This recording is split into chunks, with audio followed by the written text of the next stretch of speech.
الشيطان الرجيم بسم الله الرحمن الرحيم أم حسبتم أن تدخلوا الجنة ولما يأتكم مثل الذين خلوا من قبلكم مستهم البأساء والضراء وزلزلوا حتى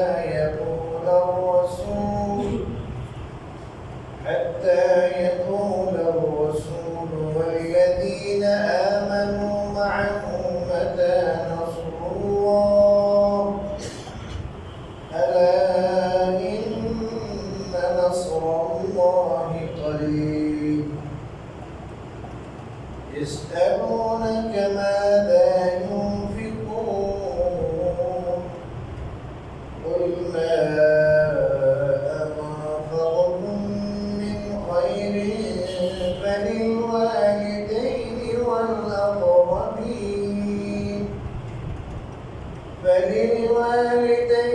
والأقربين واليتامى والمساكين وابن السبيل وما تفعلوا من خير فإن الله به عليم. صدق الله العظيم. بارك الله لنا ولكم في القرآن العظيم ونفعنا بآياته والذكر. আলহামদুলিল্লাহ, আল্লাহ তাআলার মেহেরবানি যে তিনি প্রতি সপ্তাহে ন্যায় আজও আমাদেরকে সাপ্তাহিক কোরআন কারীমের তাফসীরের মজলিসে শরীক হওয়ার তৌফিক দান করেছেন। সম্মানিত মুসলিয়ানে কেরাম, আমি আপনাদের সামনে আজ সূরাতুল বাকারা 214 এবং 215 আয়াত তেলাওয়াত করেছি। এই দুটি আয়াতের বিষয়বস্তু সম্পূর্ণ আলাদা আলাদা, কিন্তু খুবই ইম্পর্টেন্ট, অত্যন্ত গুরুত্বপূর্ণ। আমার তেলাওয়াতকৃত প্রথম আয়াতে আল্লাহ বলেন, আম হাসিবতুম আন তাদখুলুল জান্নাহ, তোমরা কি মনে করেছো যে তোমরা জান্নাতে প্রবেশ করবে? ওয়ালাম্মা ইয়াতিকুম মাসালুল লাযীনা খালাউ মিন ক্বাবলিকুম, অথচ তোমাদের উপর আসেনি তোমাদের পূর্বে যারা অতিবাহিত হয়েছে তাদের মতো অবস্থা।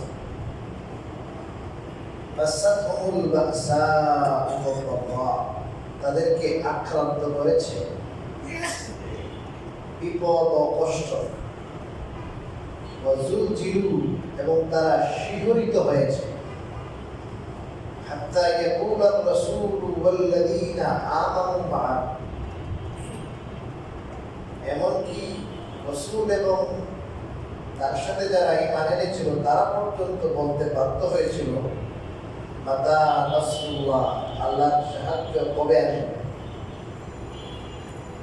আলা, জেনে রাখো, ইন্না নাসরুল্লাহি কারীব, নিশ্চয় আল্লাহর সাহায্য সন্নিকটে। এটা হলো আয়াতের তর্জমা। এই আয়াতে আল্লাহ রাব্বুল আলামিন একটা অতি গুরুত্বপূর্ণ বিষয় আলোকপাত করেছেন। জান্নাতে প্রবেশ করা অত সহজ না। জান্নাত আল্লাহ রাব্বুল আলামিনের নাজ নেয়ামতে ভরা বালাখানা, এখানে গেলে কোনো বিপদ নাই। হাদিস শরীফে রাসূল করিম সাল্লাল্লাহু আলাইহি ওয়াসাল্লাম বলেছেন, পৃথিবীতে শুরু থেকে শেষ পর্যন্ত যত মানুষ অতিবাহিত হয়েছে, সমস্ত মানুষের মধ্যে সবচেয়ে বেশি কষ্টে যে দিন রাত্রিপাত করেছে, আল্লাহ তাআলা কিয়ামতের দিন ওই লোককে আনার পরে তাকে বলবেন, জান্নাতে তারে চুবাইয়ে নিয়ে আসো। জান্নাতে তারে চুবাইয়ে নিয়ে আসা, তারে জিজ্ঞেস করবেন, তোমার জীবনে এত এত কষ্ট ছিল, তারে মনে করাই দেবেন। তখন সে আল্লাহর শপথ করে বলবে যে, আল্লাহ, আপনি যে সমস্ত দুঃখ আর কষ্টের কথা আমাকে বলেন, এগুলো তো আমি ছবি দেখি নাই, আমার পাশ দিয়ে অতিক্রম করে। এগুলোতে আক্রান্ত হওয়া তো দূরের কথা, এগুলো আমি চোখেও দেখি নাই, এগুলো আমার পাশ দিয়ে অতিক্রম করে নেই। অন্য কোনো মানুষের যে আক্রান্ত, এগুলো তো দেখি নেই আমি। আপনি কি বলেন জান্নাত কেমন জিনিস? আল্লাহ বলেন, তোমরা কি ধারণা করেছ এরকম জান্নাত তোমরা পেয়ে দেবে, এরকম জান্নাতে দাখিল হইবা, অনুপ্রবেশ করবা, অথচ তোমাদের উপর তোমাদের পূর্বেকার যারা মুসলমান ইমানদার ছিল তাদের উপর যে সমস্ত হালত, তাদের উপর যে সমস্ত অপ্রীতিকর অবস্থা, কঠিন পরীক্ষা অতিক্রম করেছিল, ওগুলো তোমাদের উপর এখনো আসে। অর্থাৎ জান্নাতে প্রবেশ করতে হলে পরীক্ষা দিতে হবে। কি আসবে? বিপদ আসবে, বালা মুসিবত। আল্লাহ রাব্বুল আলামিন বালা মুসিবত দিয়ে পরীক্ষা করবেন। শারীরিক ব্যায়াম, অর্থ কষ্ট, বিভিন্ন প্রকারের কষ্ট, কাফের বেঈমানদের পক্ষ থেকে বিভিন্ন উৎপীড়ন, নিপীড়ন, নির্যাতন, এগুলো আসবে। আবু দাউদ শরীফের একটি হাদিসে রাসূল করিম সাল্লাল্লাহু আলাইহি ওয়াসাল্লাম বলেছেন, হযরত খাব্বাব রাদিয়াল্লাহু তাআলা থেকে বর্ণিত, উনি বলেন, ওগো নবীজি, আমাদের উপর যে কি পরিমাণ মুসিবত, আপনি কি দোয়া করবেন না? তারা জানেন খাব্বাব রাদিয়াল্লাহু তাআলার উপর কি পরিমাণ নির্যাতন চালানো হয়েছে। হযরত ওমর রাদিয়াল্লাহু তাআলা একবার বলেন যে, আপনার উপর নির্যাতন কেমন চালানো হয়েছিল একটু বলেন দেখি। উনি বলেন, আমার কোমরটা দেখেন, একটু লুঙ্গিটা একটু নামাইয়া কোমরটা দেখেছেন, দেখেন।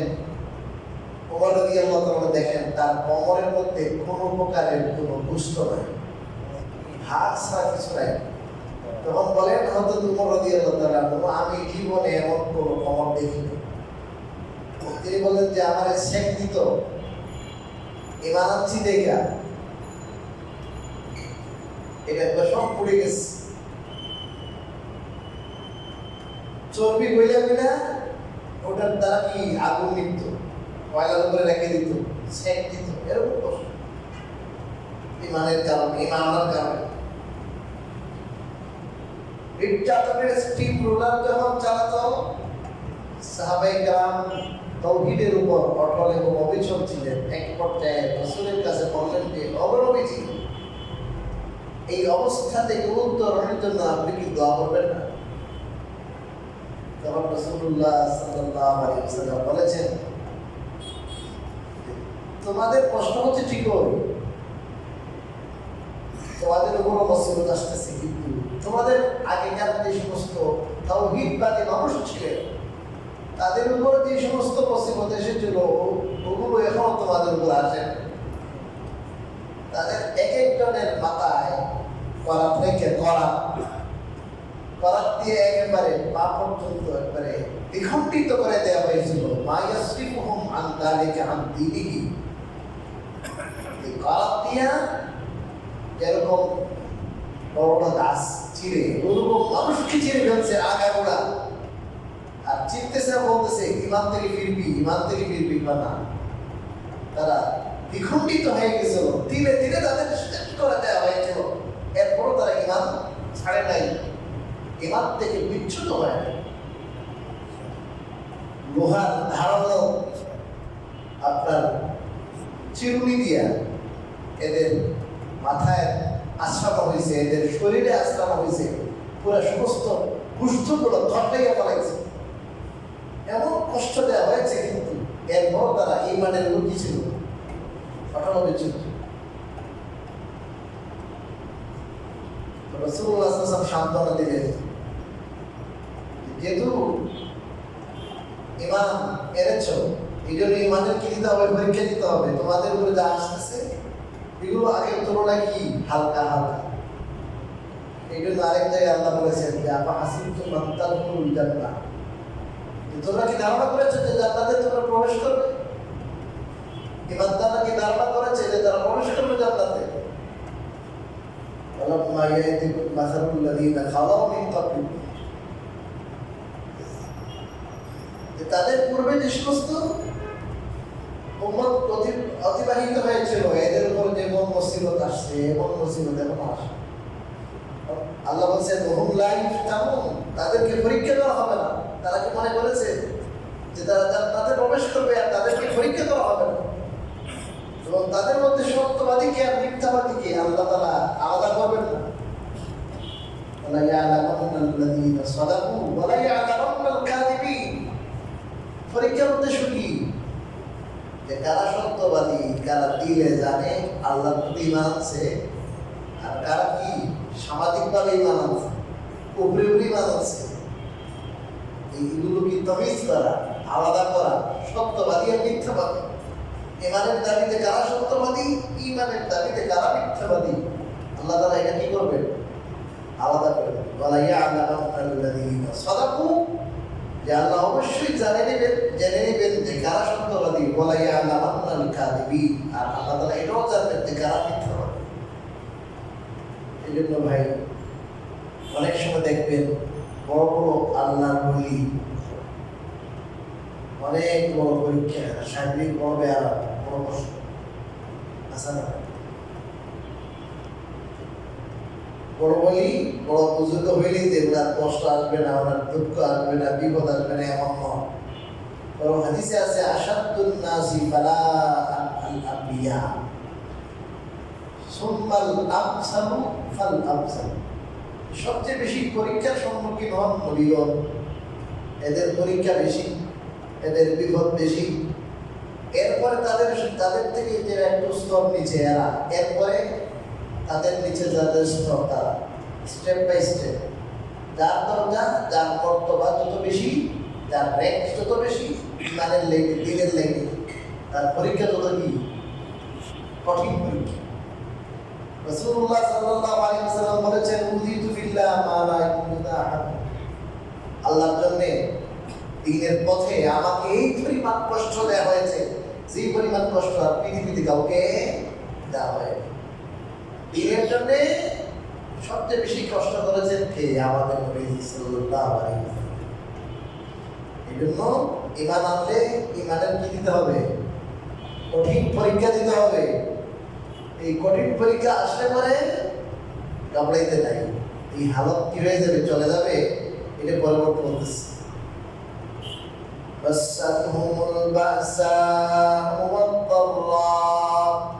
তাদেরকে স্পর্শ করেছিল বিপদ এবং কষ্ট,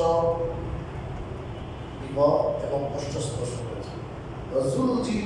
এবং তারা শিহরিত হয়েছিল, কাঁপড়ে এসেছিল এমন মুসিবত। এমনকি রসুল এবং রসুলের সাথে যারা ঈমান এনেছিলেন তারা পর্যন্ত ভাবতে বাধ্য হয়েছে আল্লাহর সাহায্য কবে আসবে, আর পাঠাতে। এখানে একটি প্রশ্ন আসতে পারে যে ঈমানদাররা তো বলতে পারে যে আল্লাহ আপনার সাহায্য করবে, কিন্তু নবী আল্লাহর সাহায্য কবে এটা বলতে পারেন না। কারণ আল্লাহর পক্ষ থেকে নবীদেরকে তো ওয়াদা দেওয়া হয়েছে যে আল্লাহর সাহায্য ঈমানদারদের সাথে আছে, আসবে। আল্লাহর যেহেতু ওয়াদা আছে, আল্লাহর ওয়াদার প্রতি নবীদের পূর্ণ কি আছে, বিশ্বাস আছে। এরপরও নবীরা কেন বলেন? এই প্রশ্নের উত্তর হলো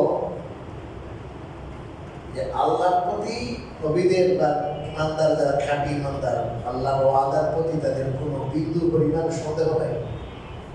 কিন্তু নবীদের সাথে আল্লাহর যে ওয়াদা ছিল যে আল্লাহ ঈমানদারদের রক্ষা করবেন, কাফেরদেরকে খতম করে দিবেন, ঈমানদারদের উপর আল্লাহ তাআলার সাহায্য আসবে, তাদের পক্ষে আসবে, এটার কোনো ডেট ক্ষণ আল্লাহ তাআলা নির্ধারিত করে দেননি। বুঝলেন নাই? আল্লাহ তাআলা বলছেন সাহায্য আসবে, কিন্তু কবে আসবে, কথায় আসবে, কিছু বলে নাই আল্লাহ। এই জন্য নবীরা আল্লাহর দিকে তাকায় বলতেছেন যে আল্লাহ আপনার সাহায্য কবে আসবে, আপনি তো কিসের সাহায্য করবেন না, নাই আসবে। অর্থাৎ এখনই যেন কি সাহায্যটা আসে, আমাদের জন্য এখনই সাহায্য দরকার। আল্লাহ রাব্বুল আলামিন ওয়াদার প্রতি কোনো ধরনের সন্দেহ করে বলে নাই, বরং সাহায্য তো আপনি বলছেন করবেন, এখনই করেন, এখনই দরকার, এখন সিচুয়েশন সাহায্য করা, এই অর্থ। আল্লাহ বলেন আল্লাহ ইন্না নাসরাল্লাহি করিব। রাখো যে আল্লাহ নিশ্চয় আল্লাহর সাহায্য সন্নিকটে।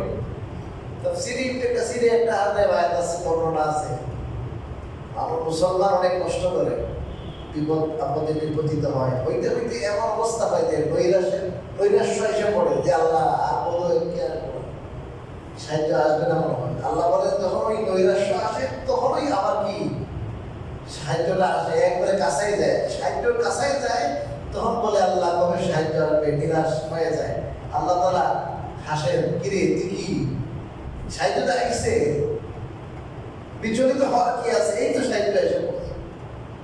কোরআনে কারিমে আল্লাহ সূরা ইশরাহ দোহার পরে ওখানেও বলেছেন ইন্না মাআল উসরি ইউসরা, যেখানে কাঠিন্য আছে, বিপদ আছে, সেখানে সহজতা আছে, আসানি আছে, আসান।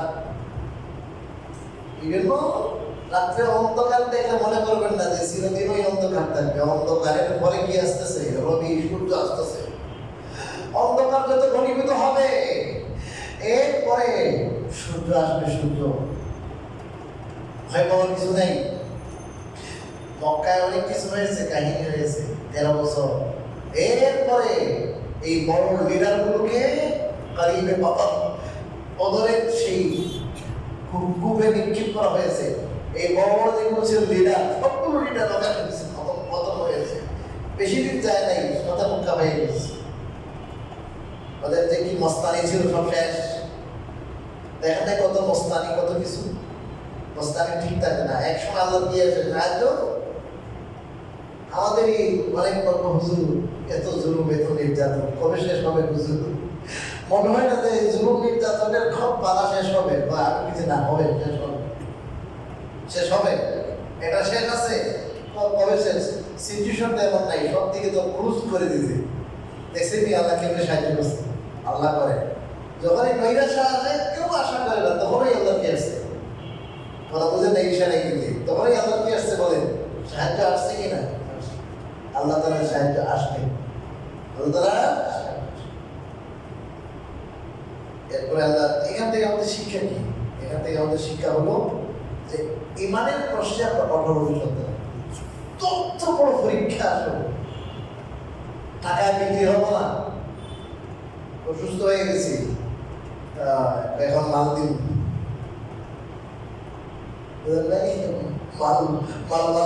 খ্রিস্টান মিশনারিরা বিভিন্ন জায়গায় আর কি ল্যাব হসপিটাল করছে। এক জায়গায় রাঙ্গামাটিতে হাসপাতাল আছে, বিশাল হাসপাতাল রাঙ্গামাটি, পার্বত্য চট্টগ্রামে হাসপাতাল করে ওদের পাশে দাঁড়ায়। আর পাশে দাঁড়ায় কান পড়া দেয়। এখন কান পড়া দিলে বেশি অ্যাকসেপ্ট করবে, কারণ যার নুন খাও তার গুণ গাও। এইভাবে মানুষকে সেবার আলাদায় কি করে? বিমান করে। মুসলমানের একটি শিক্ষা হলো, মুসলমান সেবার আড়ালে বেঈমান হবে না। মুসলমান কষ্টে নিপতিত হবে ঠিক, কিন্তু তার সবচেয়ে বড় পুঁজি, সবচেয়ে বড় জিনিস, সবচেয়ে বড় সম্পদ সে ইমান, কখনো কি করবে না, ছাড়বে না। ইমানের কষ্টে পুরো কম্প্রোমাইজ। ইমান হবে আল্লাহ রাব্বুল পক্ষ থেকে কি আসবে?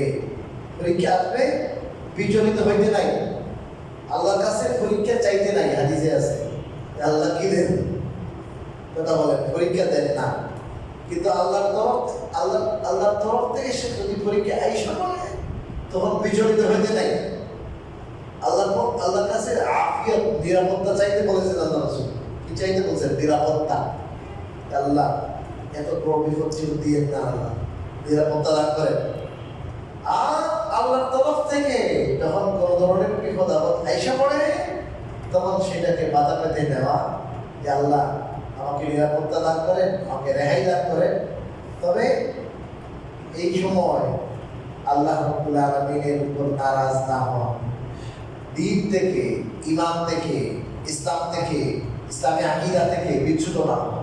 একচুল পরিমাণ নড়চড় যদি হয়ে যান, তাহলে শেষ। সাহাবায়ে কেরামের জীবনী পড়বেন, এই যে হেকায়াতে সাহাবা একটা আছে না, হেকায়াতে সাহাবা, ওই হেকায়াতে সাহাবার মধ্যে সাহাবাদের ইমানি কি আছে, বিভিন্ন ঘটনা আছে। ওটা পড়লে কি আসবে, ইমানের কি চেতনা আসবে, যে সাহাবায়ে কেরাম কি পরিমাণ কষ্ট করেছেন, ত্যাগ করেছেন, মুজাহাদা করেছেন ইমানের জন্য।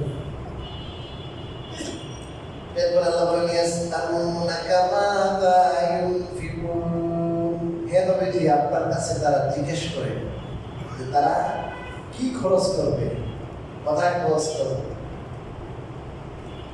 قل ما أنفقتم من خير فللوالدين والأقربين, হে নবীজি আপনি বলে দিন তোমরা মা আনফাকতুম মিন খাইরি, যে উৎকৃষ্ট জিনিস তোমরা খরচ করবে, ফালিল ওয়ালিদাইন, তো সেটি মাতা পিতার জন্য, ওয়াল আকরাবিন, এবং নিকট আত্মীয়ের জন্য, নিকট আত্মীয়দের জন্য, ওয়াল ইয়াতামা, এবং এতিম অনাথদের জন্য, ওয়াল মাসাকিন, এবং মিসকিনদের জন্য, ওয়াফিস সাবিল, মুসাফিরদের জন্য। আল্লাহ রাব্বুল আলামিন এই জায়গায়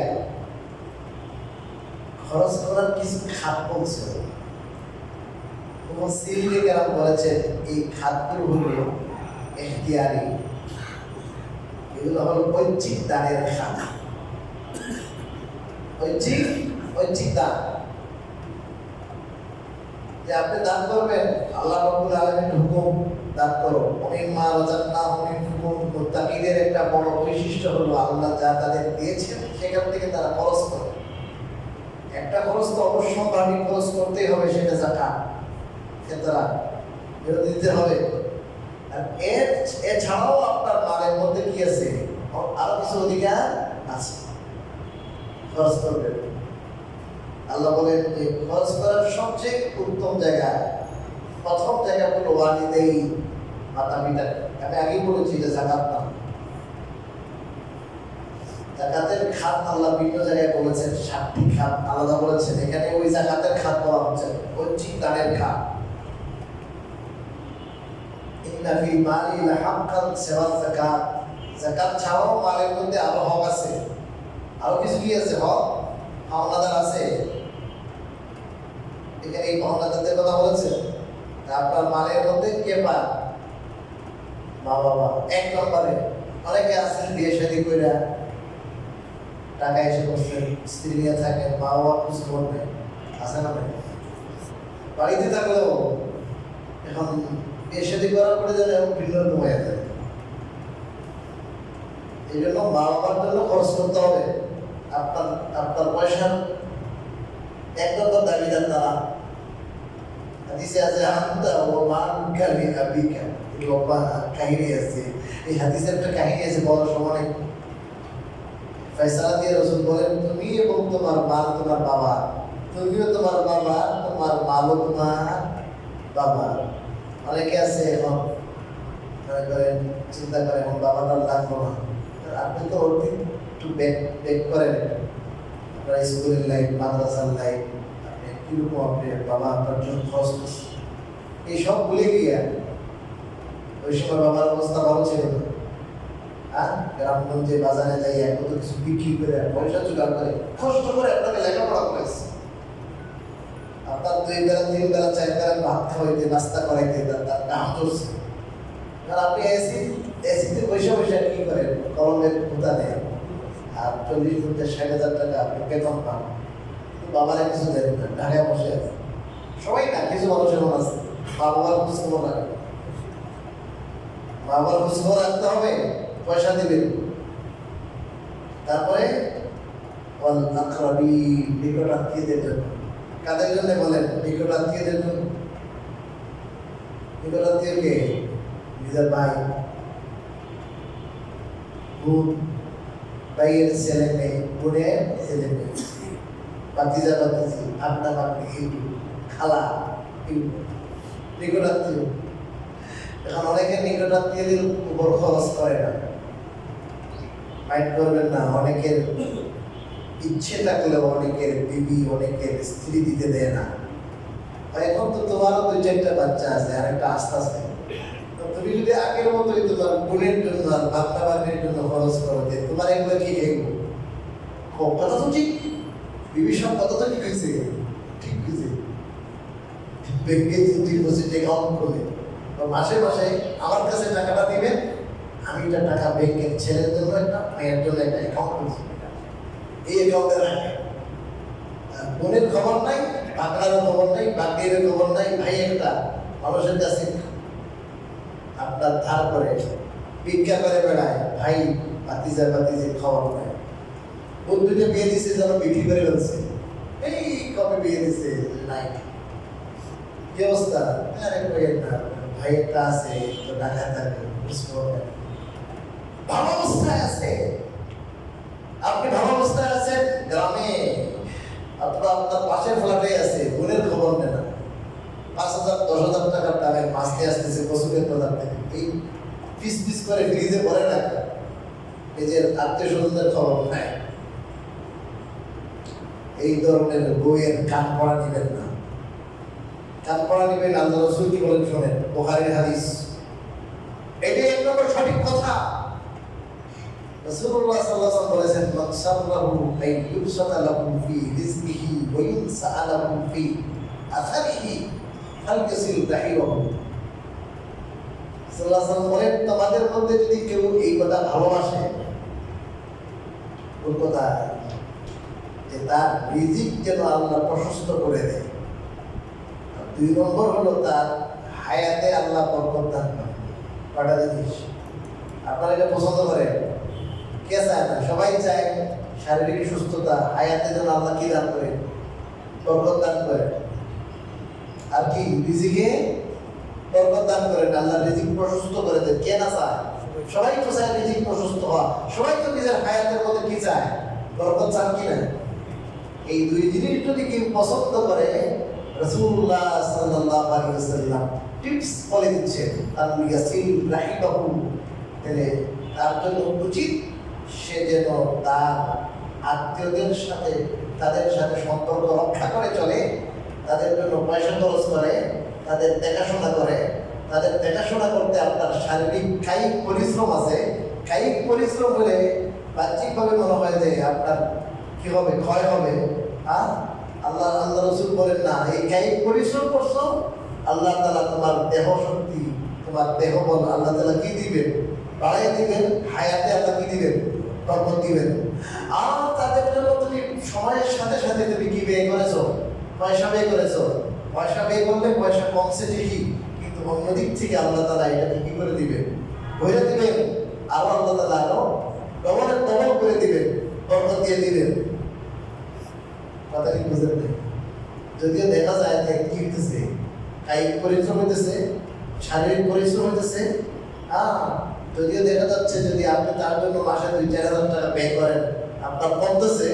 রাসূলুল্লাহ সাল্লাল্লাহু আলাইহি ওয়াসাল্লাম বলেন, এটাই হল মাধ্যম তোমার সম্পত্তি বাড়াইবা। সম্পত্তি যদি বাড়াইতে চাও এটা করো। আমি তো চেক করে দেখছি, পরীক্ষা করে দেখেছি, 100 আল্লাহ রাসূলের হাদিস ঠিক আছে, এটাও পরীক্ষা করি নাই। মানে আমি আমার জীবনে এটা বাস্তব পাইছি। যদি আপনারা কেউ দেখতে চান, শুরু করে দেন, 1 মাস পরে আমার কইয়েন রিজিক কোথা থেকে আসে? আসমান। অফিস সামাই রিজকুকুম, আল্লাহ বলেছেন তোমাদের রিজিক কোথায়? আসমানের রিজিক। গুটি করে আরেক জায়গা থেকে যখন আপনি এদিকে খরচ করবেন, আল্লাহ তাআলা ওদিক থেকে তার রিজিকের দ্বার খুলে দিবেন। আর আপনার পেটে যে খায়াতের দোয়াটা করবে না, এই যদি দোয়া না করে তার আত্মায় করবে। এই বাট্টার খোঁজ খবর নেবেন, ভাতিজের খোঁজ খবর নেবেন, গ্রামে গঞ্জে কোথায় আছে একবার সব আত্মীয় স্বজন তন্ন করে খোঁজ খবর নিয়ে এদের জানাজায় শরীক হবেন। কেউ অসুবিধা হয়ে গেছে, আর পয়সা কি লাগবে না লাগবে এগুলো দেখাশোনা করবেন। দুটোর দ্বারা এক তো হলো কি, আপনার দুনিয়াতেও লাভ, আপনার টাকা পয়সা বরকত হবে, হায়াতে বরকত হবে, আর একটা আখিরাতে জান্নাতে যাওয়ার সহজ পথ। কি বল? সহজ পথ এটা। আর এর উল্টাটা যদি করেন, অর্থাৎ সিলারেহমি না করেন, আত্মীয়দের সম্পর্ক বজায় না রাখেন, তাদের হক আদায় না করেন, হাদিস শরীফে বিরাট হুমকি আছে। সময় শেষ হয়ে গেল বলে তারপর শেষ করতেছি। রাসূলুল্লাহ সাল্লাল্লাহু আলাইহি ওয়াসাল্লাম বলেছেন 2টি গুনাহ এমন আছে। কয়টা? 2টা গুনাহ এমন যে 2 গুনাহ আখিরাতে তো আল্লাহ তাআলা শাস্তি বরাদ্দ রাখছেন, ওই সেই সাথে আল্লাহ তাআলা দুনিয়াতে নগদ শাস্তি দান করেন। কি মানে? দুনিয়াতে নগদ শাস্তি, আখিরাতে বা মুক্তি, না আখিরাতে শাস্তি আলাদা, এটা তো আলাদা আছেই। সেই সাথে আল্লাহ তো নিয়ে নগদ শাস্তিতে কয়টি পাবে? বিশেষ করে দুইটি পাপ। একটি হলো জুলুম, এটি কি বলেন জুলুম, আরেকটা হলো কাতি আব্দুর রাহিম, আত্মীয়দের সম্পর্ক ছিন্ন করা। কেউ যদি আত্মীয়দের সাথে ভালো ব্যবহার না করে, তাদের খোঁজ খবর না নেয়, তাদের সাথে সম্পর্ক ছেদ করে, তাহলে এটার খবর আল্লাহ দুনিয়াতেই নিয়ে নেয়। বউয়ের কান পড়া নিয়েন না। কার কান পড়া? বউয়ের কান পড়া নিয়ে মায়ের সাথে সম্পর্ক, ভাইয়ের সাথে সম্পর্ক, বোনের সাথে বাট্টা বাট্টি সম্পর্ক, বাতিজা বাতিজের সাথে সম্পর্ক ছিন্ন করবেন না। আল্লাহ তাআলার গায়বী খাজানার দিকে তাকায়া আল্লাহকে রাজ্জাক মনে করবেন, ফয়সালা আল্লাহর পক্ষ থেকে আসবে, খরচ করবেন আপনার কি অনুযায়ী? সামর্থ্য অনুযায়ী, আপনার সামর্থ্য অনুযায়ী খরচ করবেন। আল্লাহ রাব্বুল আলামিন দেখবেন সবকিছু ফয়সালা করে দিবেন আপনার পক্ষে। এরপরে আল্লাহ বলেন এতিমদের কথা, মিসকিনদের কথা, ইবনে সাবিল মুসাফিরদের কথা বলেছেন। মুসাফিরদের জন্য খরচ করেন। আরে আগের জমানায় তো মুসাফিরদের জন্য উল্টো জায়গায় ঘর বাড়ি বাড়ানো থাকতো, বুঝলেন? মুসাফির এলাকায় আসে, কোথায় থাকবে না থাকবে, এখানে থাকবে। এখন বাংলাদেশে অনেক জায়গায় আছে, আমার জানা আছে, ওখানে গেলে 3 দিন খাবার ফ্রি মুসাফিরদের জন্য। প্রচুর বাটপার ভরে গেছে এখন, কি মানুষ কি করে ডাক করে, মানুষ বিচলিত হয়ে যায়, বুঝলেন নাই? মুসাফিরদের জন্য খাবারের ব্যবস্থা ছিল, আরামের ব্যবস্থা, খাবার ব্যবস্থা, আরামের ব্যবস্থা, থাকার ব্যবস্থা, ফ্রি থাকতে পারবে। টাকাতে আছে এক জায়গায়, ওখানে গেলে ফ্রি থাকা যায়। ওয়া তাফআলু মিন খাইরিন ফাইন্নাল্লাহা বিহি আলিম। আল্লাহ বলেন তুমি যত কল্যাণ কাজই করো না কেন, কল্যাণের যে কাজই করবা আল্লাহ রাব্বুল আলামিন সেটা জানেন। অর্থাৎ আল্লাহ যখন জানবেন, তাহলে সেই কল্যাণের উত্তম প্রতিদান তার সাত অনুযায়ী তিনি দান অবশ্যই করবেন। আল্লাহ তাআলা এই আয়াতগুলো আমাদের সবাইকে আমল করতে দিন। আমিন। ওয়া আখিরু দাওয়ানা